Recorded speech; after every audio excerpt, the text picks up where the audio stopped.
Ever feel like you're fighting a losing battle with your finances, even when you know all the right things to do?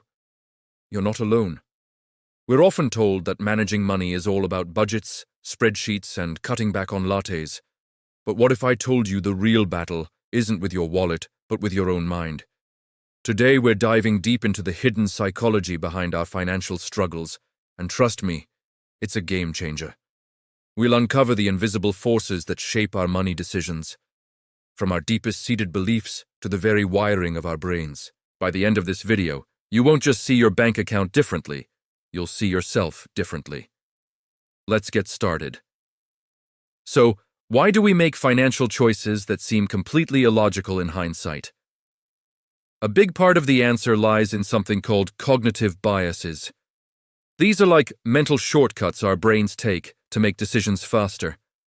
While they're useful in many situations, they can be disastrous for our finances. Let's look at a couple of common culprits. First, there's the framing effect. Imagine you see a product advertised as 90% fat-free. Sounds pretty healthy, right? But what if it was framed as 10% fat? Suddenly, it doesn't seem so appealing, even though it's the exact same product. The way information is presented or framed dramatically changes our perception and our choices. This happens all the time with investments, sales, and credit card offers. A low monthly payment sounds much more manageable than a high total interest cost, leading us to take on debt we can't really afford. Next up is confirmation bias. This is our brain's tendency to seek out and favor information that confirms what we already believe, while ignoring anything that contradicts it. Let AS say you have a gut feeling that a particular stock is going to be a huge winner. Confirmation bias will lead you to actively look for articles and expert opinions that agree with you, while dismissing any negative reports as fear-mongering or just plain wrong. You end up in an echo chamber of your own making, feeling more and more confident in a potentially risky decision. This bias can prevent us from seeing the full picture, leading to poor investment choices and a failure to diversify. Recognizing these biases is the first step. When you're about to make a big financial move, ask yourself, is the information framed to make me feel a certain way? And am I only looking for evidence that supports what I want to be true? Now, let's talk about a powerful psychological state that many of us know all too well, the scarcity mindset. This isn't just about not having enough money, it's about the feeling of not having enough. When we're constantly worried about making ends meet, our brains go into a kind of survival mode. This triggers the release of the stress hormone, cortisol. High levels of cortisol have a direct, physical impact on our brain. It can impair our memory, reduce our attention span, and severely damage our ability to think long-term. You're so focused on putting out the immediate fire, how to pay this month's rent or afford groceries for the week, that you literally lose the cognitive bandwidth to plan for the future, like saving for retirement or getting out of debt. It creates a vicious cycle. Financial stress leads to poor decisions, which in turn lead to more financial stress. It is like trying to navigate a complex maze while a fire alarm is blaring in your ear. You're not thinking clearly. You're just trying to escape the immediate danger. This is why simply telling someone in financial distress to make a budget is often completely ineffective. Their brain isn't equipped to handle that kind of long-term executive-level thinking. Where do these deep-seated feelings about money even come from? For most of us, they can be traced all the way back to our childhood. The financial environment we grew up in creates a powerful blueprint, or money script, that we carry into adulthood, often unconsciously. If you grew up in a household where money was always tight and a constant source of anxiety, you might develop a scarcity mindset that follows you even when you become financially stable.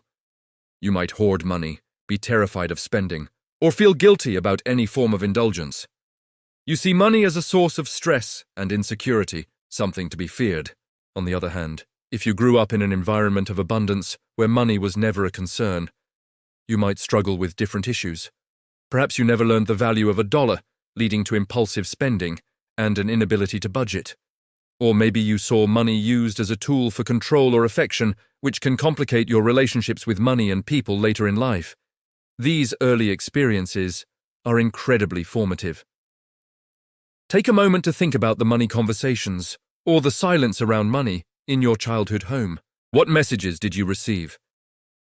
Understanding your financial origin story is crucial because you can't change a script you don't know you're following. So, we've uncovered the biases, the stress responses, and the childhood scripts that can keep us trapped in a cycle of financial struggle. It might sound a bit daunting, but here's the good news. You are not doomed to repeat these patterns. You have the power to break the cycle and build a new, healthier relationship with money.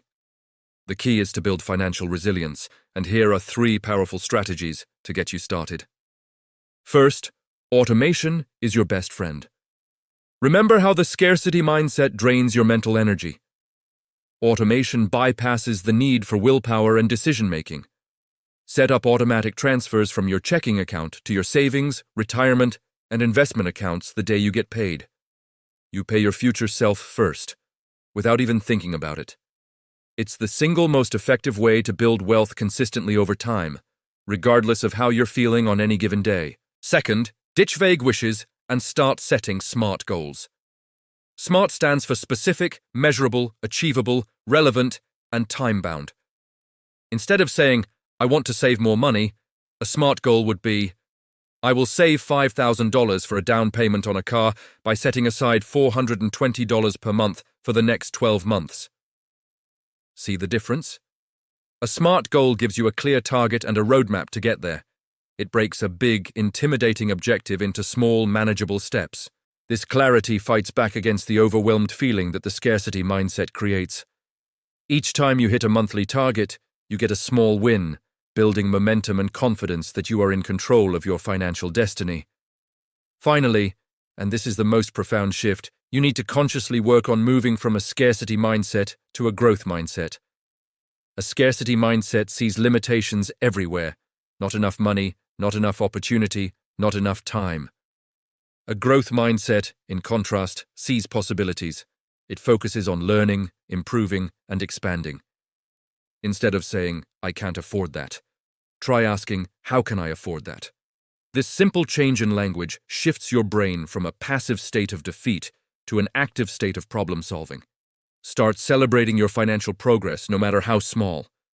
Focus on gratitude for what you have, rather than anxiety about what you lack. Read books, listen to podcasts, and surround yourself with people who have a healthy, positive attitude towards money. It's not about ignoring reality, it's about changing your perspective so you can change your reality.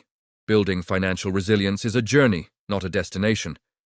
It's about creating systems that support you, setting goals that motivate you, and cultivating a mindset that empowers you. We've covered a lot today, from the subtle tricks our minds play on us to the deep-seated beliefs we inherit from our childhood. The biggest takeaway I want you to have is this: your financial situation is not a reflection of your worth or your intelligence.